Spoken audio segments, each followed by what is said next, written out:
आइए जानते हैं बिहार के हर जिला, हर क्षेत्र की 50 फटाफट बड़ी खबरों को केवल 5 मिनट में। उससे पहले आप ये वीडियो कहां से देख रहे हैं, हमें कमेंट में जरूर बताएं। बिहार चुनाव को लेकर दिल्ली में हुई कांग्रेस की बैठक, आरजेडी के साथ गठबंधन पर हो गया फाइनल फैसला। कांग्रेस ने बिहार चुनाव को फाइनल फैसला कर लिया है। मंगलवार को दिल्ली में कांग्रेस मुख्यालय इंदिरा भवन में बैठक हुई।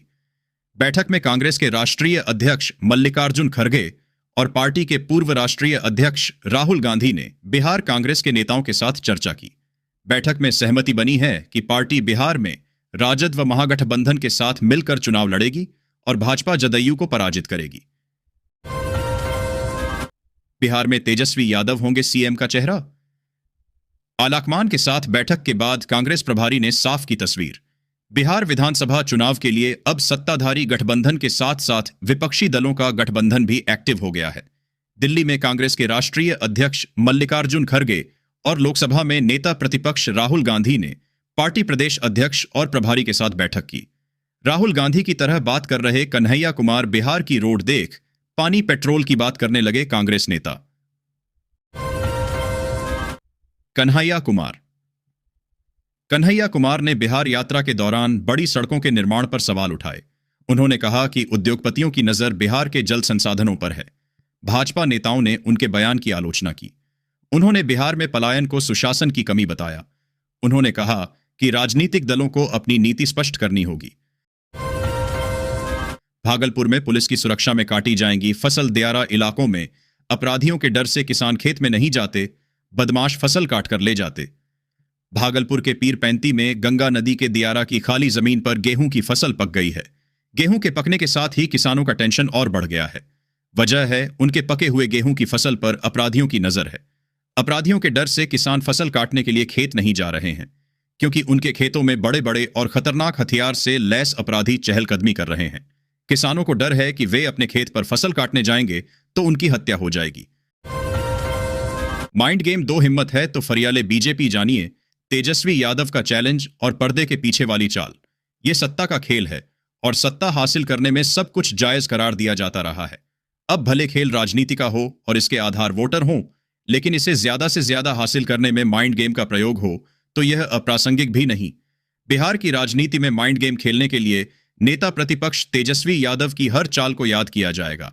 कल ही सदन में तेजस्वी यादव ने बीजेपी को अकेले दम फरिया लेने की चुनौती दे डाली। अब समझिए तेजस्वी यादव का माइंड गेम क्या है। बिहार में सीधे मुख्यमंत्री से ऐसे शिकायत कर सकते हैं आप। भ्रष्ट अधिकारियों की लग जाएगी क्लास।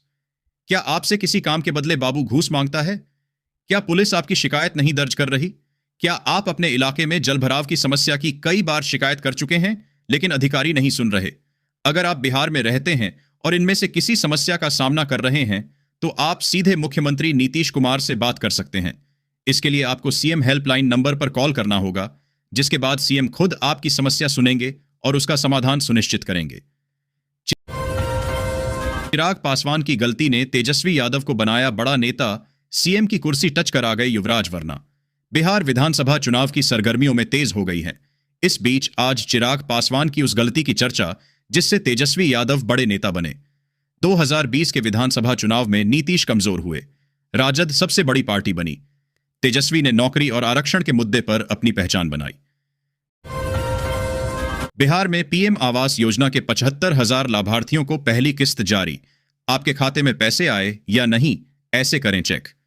बिहार में 75,000 से अधिक लाभार्थियों के खाते में पीएम आवास योजना की पहली किस्त भेजी गई।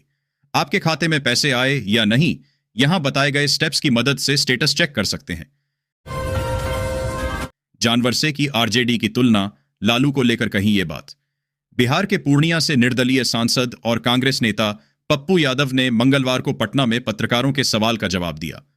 इस दौरान पत्रकारों ने जब उनसे पूछा कि ऐसा कहा जा रहा है कि बिहार में कांग्रेस जब भी चलेगी तो लालू यादव के पीछे ही चलेगी, इस पर तपाक से जवाब देते हुए पप्पू यादव ने कहा, यह किसने कहा? कांग्रेस ऊंट है और बैठ भी जाए तो गदहा से ऊंचा है। प्रशांत किशोर ने बिहार के एक और पूर्व मुख्यमंत्री को भारत रत्न देने की मांग क्यों की? जन सुराज पार्टी के नेता प्रशांत किशोर ने बिहार के पहले मुख्यमंत्री दिवंगत श्री कृष्ण सिंह को भारत के सर्वोच्च नागरिक सम्मान भारत रत्न से अलंकृत करने की मंगलवार को मांग की। किशोर ने यह मांग शेखपुरा में उठाई। श्री बाबू के नाम से जाने जाने वाले सिंह इसी जिले से ताल्लुक रखते थे। उन्होंने 1961 में अपने निधन तक बिहार में सत्ता की बागडोर संभाली थी। नगर निगम से जुर्माना वसूले जाने के डर से बंद रह रही फुटपाथी दुकानें। नगर निगम की ओर से गठित जुर्माना वसूलने के लिए टीम दूसरे दिन भी सड़क पर उतरी। टीम के सदस्य को देखकर ही लोग अपना सामान हटाना शुरू कर दिया। दूसरे दिन टीम की ओर से 10,000 रुपए अतिक्रमण करने वालों से जुर्माना वसूला गया है। कर्मचारियों ने बताया कि दूसरे दिन टीम के सदस्य जिस रोड में जा रहे थे, वहां से सड़क किनारे दुकान का सामान लगाए लोग सामान हटाने लग रहे थे। इतना ही नहीं, कई लोगों ने दुकानें ही दिन में नहीं लगाईं। लोगों ने बताया कि हर दिन निगम के कर्मचारी कार्रवाई के लिए पहुंचेंगे तो शहर की स्थिति ही सुधर जाएगी। इस शहर के बिजली उपभोक्ताओं को बड़ा झटका।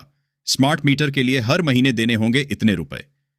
शिवशंकर ने कहा कि प्रत्येक स्मार्ट मीटर की कीमत 4,998 रुपए होगी, जिसका भुगतान उपभोक्ता को पूरा करना होगा।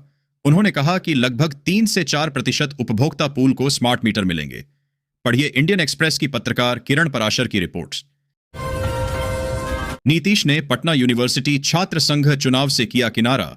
जेडीयू के हैरान करने वाले कदम का राज। विश्वविद्यालय छात्र संघ चुनाव 29 मार्च को होने जा रहे हैं। चुनाव में इस बार जेडीयू ने अपने प्रत्याशी मैदान में नहीं उतारे हैं। पिछले चुनाव में जेडीयू की बड़ी जीत हुई थी। इस बार चुनाव में अभाविप, एनआईसीयूआई, आरजेडी और वाम दलों के प्रत्याशी भी मैदान में हैं। पप्पू यादव समर्थित प्रत्याशी भी इस बार नहीं हैं। 8वें वेतन आयोग से बाहर होंगे ये कर्मचारी। देखिए लिस्ट में कहीं आपका विभाग भी तो नहीं। 8वें वेतन आयोग के गठन को मंजूरी देने के बाद देश भर के लाखों सरकारी कर्मचारियों के बीच उत्साह का माहौल है। हर सरकारी कर्मचारी को उम्मीद है कि इस नए वेतन आयोग के लागू होने से उनकी आर्थिक स्थिति में सुधार होगा और उनकी सैलरी में अच्छा खासा इजाफा देखने को मिलेगा। लेकिन क्या सभी सरकारी कर्मचारियों को इसका लाभ मिलेगा? आइए जानते हैं 8वें वेतन आयोग के बारे में विस्तार से। बिहार शिक्षा विभाग की अंतिम चेतावनी। डीईओ डीपीओ पर लटक रही कार्रवाई की तलवार। जाने। बिहार शिक्षा विभाग ने एसीडीसी बिल जमा नहीं करने वाले डीईओ और डीपीओ पर कार्रवाई की चेतावनी दी है। सभी हाई स्कूलों को 31 मार्च तक अवकाश के दिन भी खुला रखने के निर्देश दिए गए हैं। गलत जीएसटी वाली एजेंसी को 25 लाख का भुगतान करने के मामले में विभागीय जांच जारी है। हर स्तर पर गड़बड़ी सामने आई है। पिता चलाते हैं दुकान, बेटी ने कर दिया 12वीं में टॉप। जानिए उनकी सफलता की कहानी। टॉपर अंतरा खुशी औरंगाबाद की अंतरा खुशी को प्रदेश भर में कॉमर्स संकाय में दूसरा स्थान मिला है। बता दें कि उनके पिता एक दुकान चलाते हैं। उन्होंने बताया कि वे पढ़ाई के दौरान 8 से 10 घंटे पढ़ती थीं। अपनी सफलता का श्रेय उन्होंने माता पिता और शिक्षकों को दिया।